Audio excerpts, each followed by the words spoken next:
युद्धाचे हळूहळू परिणाम दिसायला लागलेले आहेत। भाजीपाला महाग झाला याचं कारण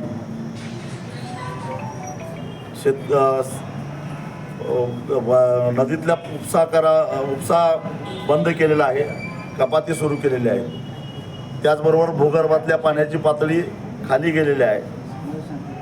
एवढंच नव्हे तर डिझेलच्या तुटवड्यामुळं बाजारपेठेपर्यंत भाजीपाला नेणं मुश्किल व्हायला लागलेलं आहे। या सगळ्याचा एकत्रित परिणाम म्हणून आज सर्वसामान्यांना भाजीपाला महागामध्ये घ्यावा लागतोय। खरं तर खरीपाचा हंगाम तोंडावर आलेला आहे।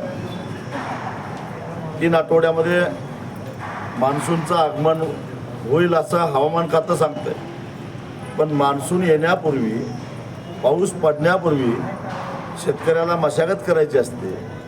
मशागतीसाठी ट्रॅक्टरला डिझेल लागतं, पण ते डिझेल जर का मिळणार नसेल तर शेतकऱ्यांनी मशागत कशी करायची, आणि मशागत केली नाही तर पेरणी कशी करायची, आणि पेरणी जर शेतकऱ्यांनी केलं नाही तर जनता खाणार काय?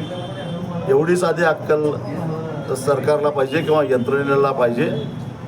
ज्या पद्धतीनं कोरोनाच्या काळामध्ये काही लोकांना पेट्रोल डिझेलचा कोटा दिलेला होता, त्या पद्धतीनं शेतकऱ्यांना डिझेलचा कोटा दिला पाहिजे, त्याशिवाय आमची पूर्व मशागत होणार नाही।